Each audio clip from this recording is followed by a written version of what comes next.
I'm so embarrassed. Hi Hello. everybody. Welcome to the Knights of the Drunk Watch Table Talk. I'm Audie. I'm Andrew. And we're here to discuss two topics tonight. There's only two of us tonight. Nobody else was prepared. But she has like two topics worth of talk about. Yes. So. Well, it's not going to be that much, but I feel like I can hear us in echo. Anyways, so tonight we're going to be covering the topics of Twin Peaks because I thought that the new season premiere was next week, so I was going to talk about it this week before it premieres, but I've just recently been informed that it doesn't start until May 21st. May, that is, not March. And Andrew's going to be covering... second in my three-part series on Beauty and the Beast, just an update on how the world is reacting to homosexuality. We're really excited to go see Beauty and the Beast, by the way. You guys are going Seeing next it Thursday week? night. Yep, they're going to go Thursday. I will go whenever my schedule allows me, but this is my favorite Disney movie. I'm really excited about it. Am I going first or are you going first? You go first. Okay, I'll go first. Okay, so tonight I am... Yes. Oh, and now our talk begins.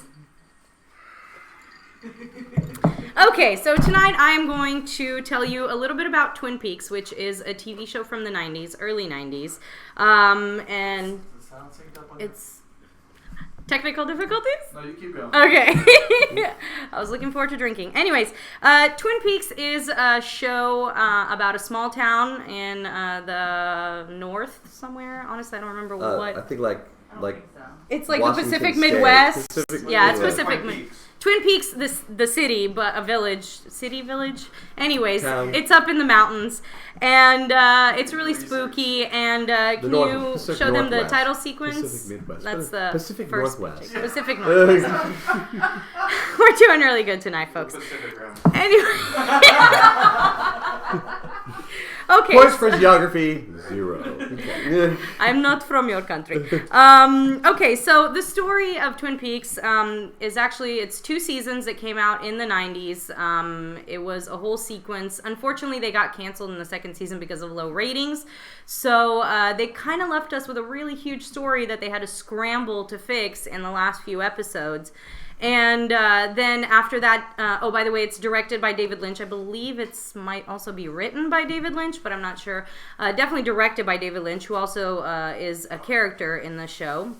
Anyways, this show got canceled entirely too quickly. So David Lynch threw together a movie called Twin Peaks Fire Walk with Me, which is exceptional, and it tied up a lot of the loose ends. But I once tried to watch that movie without watching the show, and I had no effing idea what was going on. Because the show is really complicated, and it has a lot of different layers.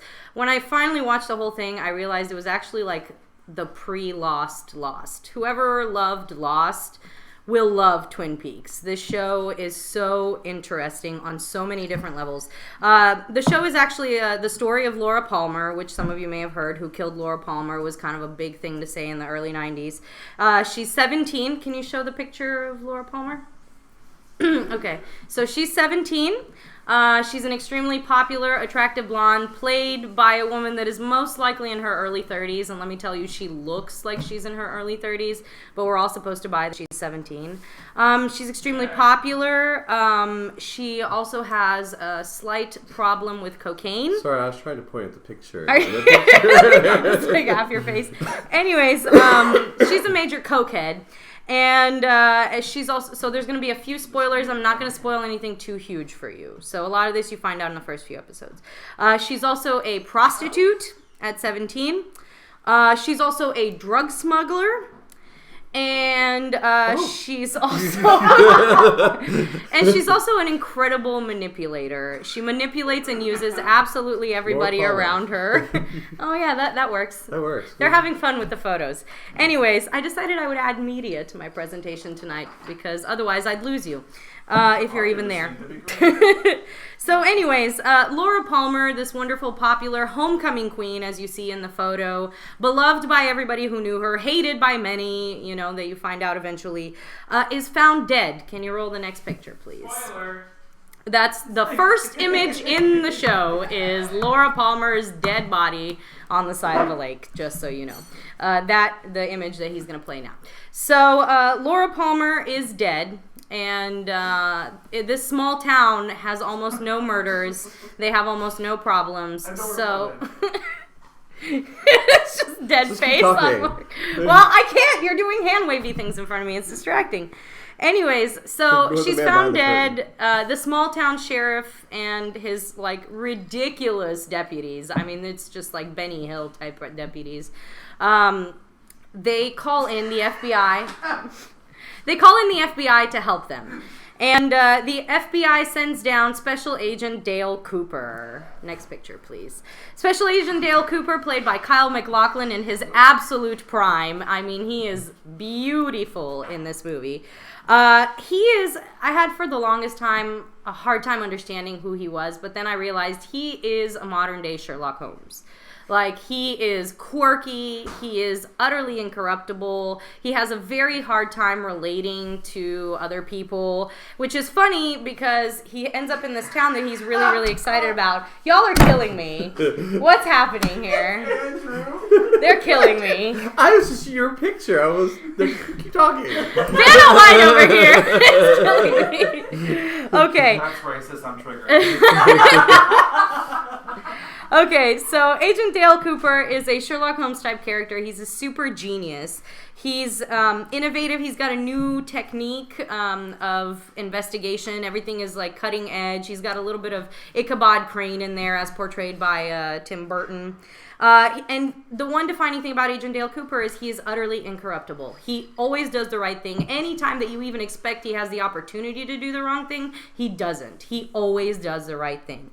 And what's interesting about him is he has dreams and visions, which he uses as a method of detecting. And it actually pays off, which is your first sort of step into the supernatural with Twin Peaks, which is really what the show is about. The show is a lot less about Laura Palmer's death than it is about the whole of Twin Peaks and how it relates to the rest of the world. So the next person that's really involved in this is Sheriff Harry S. Truman. You can put the next picture up. He's like a small town sheriff. He's this leader of the band of misfits. There's a whole plot with the sawmill that's really exciting and spies. And there's a Civil War reenactment. There is a whole lot of quirky, insane things going on. So if you were to mix Lost with Parks and Rec, I think you would get Twin Peaks because it's all about the quirkiness of a small town. Then the other big character in Twin Peaks is actually the woods. The woods surrounding Twin Peaks, the owls that reside in the woods, and the legends about the woods and about the owls. And I think I have a photo of the woods for you, because that's how prepared I am. Anyways, so cue the spooky woods, please. Spooky woods. Spooky woods time. Anyways, so in the spooky woods, a lot of people say there are spirits that live there.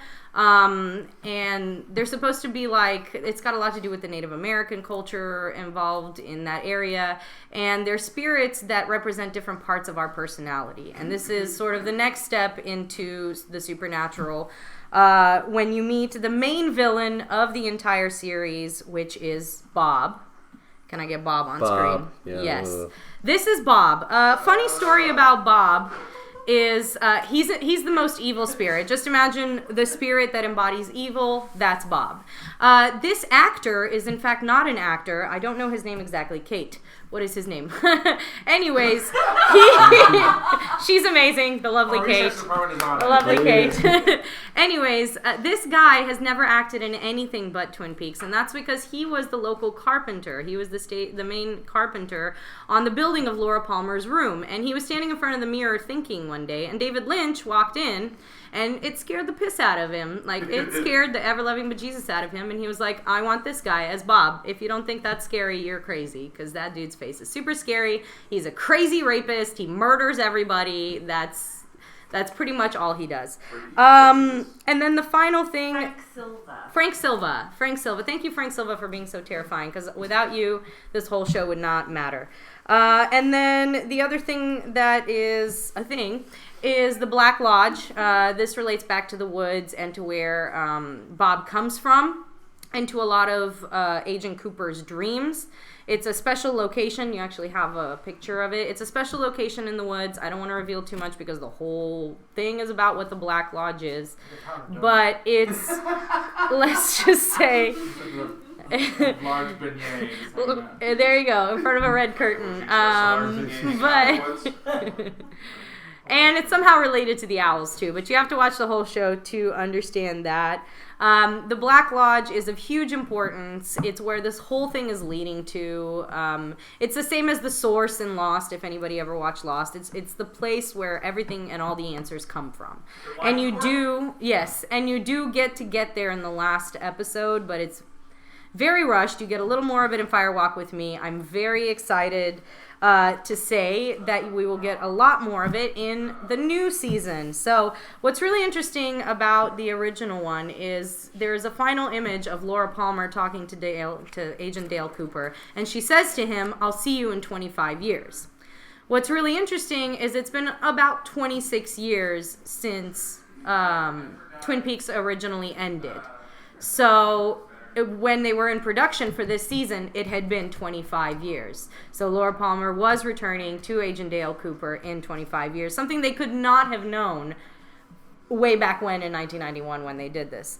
And you have a picture of that as well. Oh my god.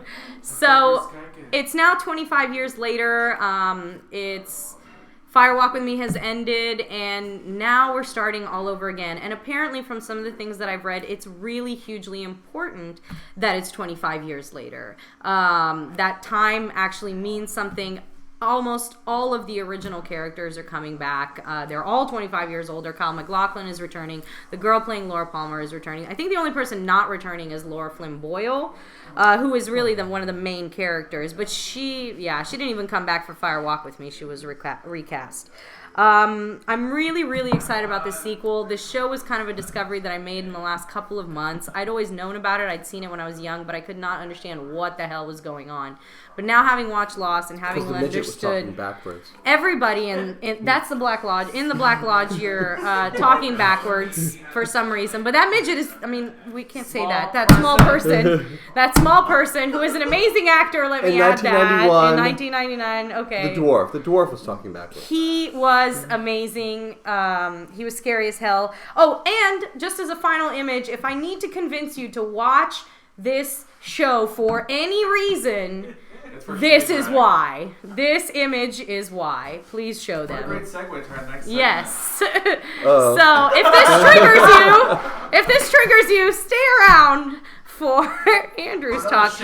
Most importantly, May 21st, the premiere of Twin Peaks. I will be watching it. I'm going to do table talk again about it once it starts. I'm super stoked. You have plenty of time to binge watch it. It's going to be on Showtime. It's currently available also on Showtime to watch. And you can also buy it on iTunes for next to nothing. So watch it so I can talk to you about it. I'm done. Do people still say so? All right, moving on. Okay, so I'm here to update. Last week I talked about the drive-in movie theater in Henniker. What's the name of your series, though? What's the name of your investigative series? Investigative journalism occurring right My here. second in a 3-part series of Beauty and the Beast is gay.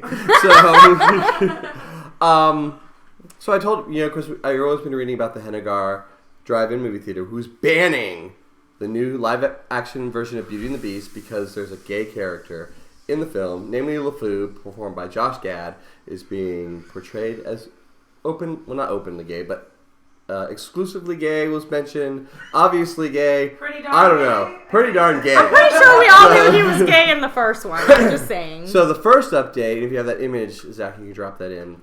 The movie theater. On my face this time. And I saw this on TMZ. I've seen this at least 2 other places, so I don't think it's a spoof. I think it's real. So the movie theater decided they were going to show a movie about dragons. That, it looked like this Game of Thrones-y type, dragon, queen movie. Well, called Fierce. Is this instead of they just scheduled this to be as part of their family-friendly, let's show them a Game of Thrones. First of all, let me just say, anything that's Game of Thrones-like is not family-friendly. What were you thinking? Second of all, that picture is not a woman. That's a drag queen. Because the movie is about drag queens in Texas. So they didn't show the movie. Someone figured it out before they showed it.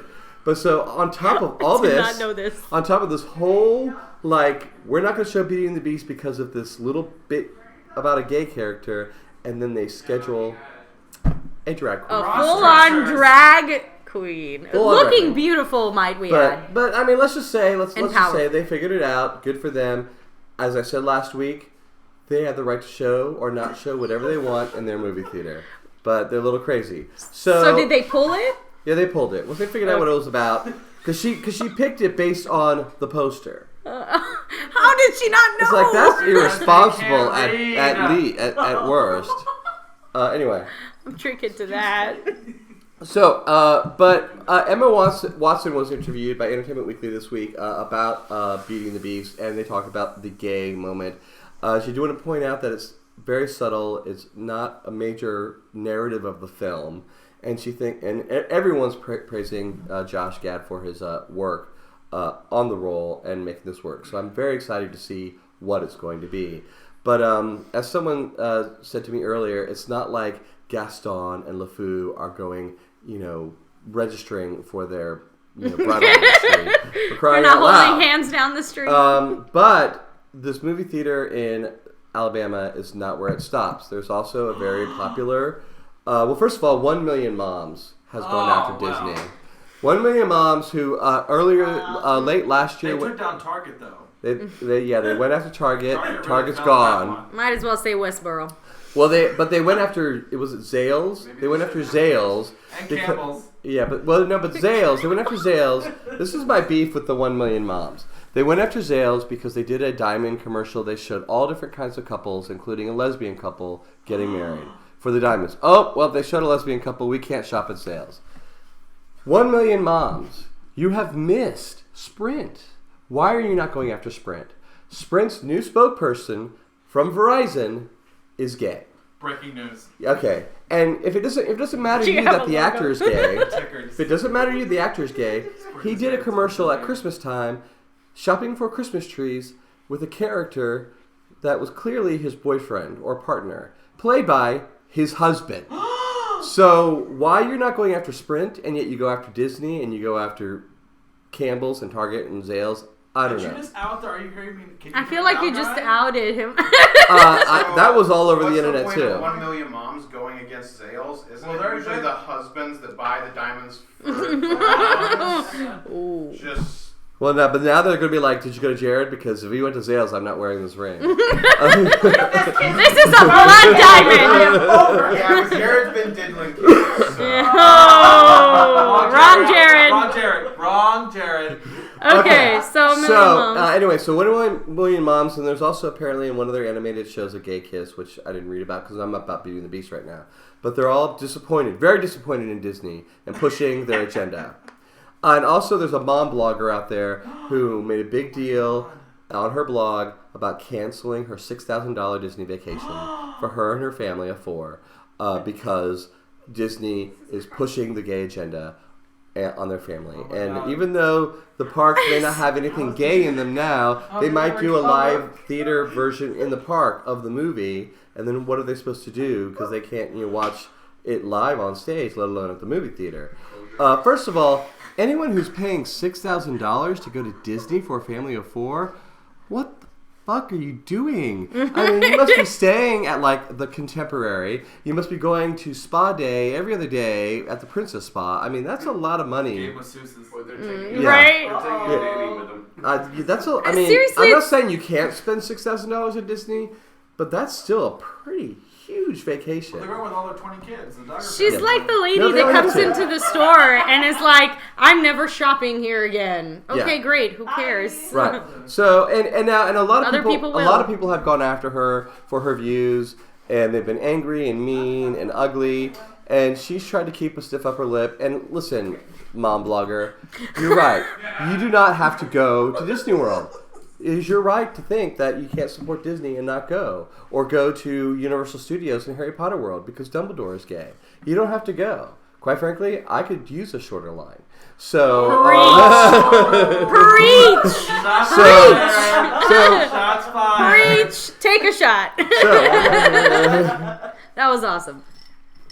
So and I like the movie theater. If you don't want to show it, that's fine. It's your business. Do what you want. I'm not going to hate you, but I now lost my point because they made me take a shot. I think the point is if you lose a certain amount of people because this gay thing happened, then you're going to gain more gay people, right? But this is what I wanted to tell the mom blogger and all the very Christian moms out there. If you take your child to see a Broadway show, if you take them to see Wicked, if you take them to see The Lion King, if you take them to see Mary Poppins, guarantee at least one homosexual is entertaining your child. At least. Bare minimum. Bare minimum. Bare minimum. That's if Nazis. Nazis are running the show. More likely 40 to 60% of the cast. 60 average. 60% average. A hard 60. A hard 60. Literally. Well, and if you say prove it, let's say on Lion King, I know at least one gay actor who's been in that cast. So I can't speak for all the people in Wicked. I've never met them, but I could say something else, but this is YouTube. I don't want to get too crude. Anyway, so that's kind of the update. Mark and I, one of my fellow knight, are going to see Beauty and the Beast on Thursday at 10 o'clock. We are very excited. We've got our tickets in 3D IMAX. They'll try to do a little Facebook video before. Yes. So we may say hello from Edwards, unless Edwards decides not to show up because it's gay. Because one gay... it's so ridiculous. No. I know. Edwards... no, everyone go to Edwards. They're showing it. Edwards they booked is great. It. We sold the ticket. It's great. I'm just being sarcastic. Facetious. So I guess that's really it for me. Let's see. Yeah, we talked about Fierce. We talked about the 1 Million Moms. Can we watch that movie? Can we watch Fierce? I'm sure we could. I'm sure you can can get it on the Sundance Channel or something. So, but it's set in Texas. Here we are. It's true. We gotta see that. So, anyway, so that's my topic for this week. So if is anybody even here? Yeah. Who's here? It's me. Just you? 2 people are here. Rachel, are you here? Probably Mark. Andrew. Okay, so it's both of you. Anyways, anybody who might watch this later. Me, I'm gonna watch this later. Hi, Audie, later. Anyways. I passed Audie. You trying to take the garbage out. Mark does that always. So I always forget. What? Take the garbage out. Okay, this is not important right now. Leave straight. Circle back. Right. Tabletop. So please hit subscribe if you happen to come across this in the vastness of the internet, and we have entertained you for half an hour, and Andrew has given you some important information while I have given you utter fluff. Please subscribe. Please support us. We're going to be watching The Walking Dead tonight at 10 p.m. There's quite a few of us here tonight.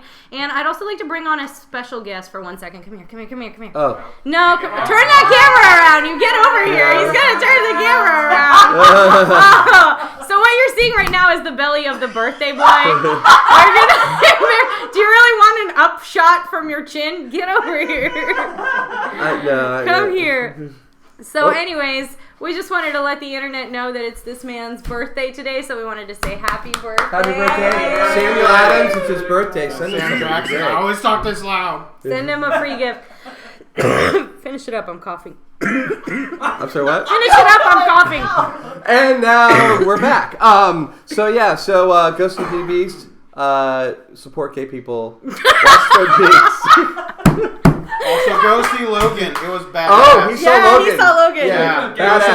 Go support Mutants also. Mutants. There's very important. Very important. Anyway, so we hope to see you. It's a metaphor for gay. Yes. 1 Million Moms will be after it next. We hope to see you at 10 o'clock for The Walking Dead, which, god damn it better be better than the last two, for Christ's sake. Anyways, hopefully something will actually happen tonight. Oh, and Feud on Wednesday at 10 as well. Yes, Feud on Wednesdays. On Wednesday. Yeah. Running on All right, we're pre-gaming. Just get it done. Just finish it up. And now our talk is thankfully ended. Happy birthday, Jacob. Happy birthday, Jacob.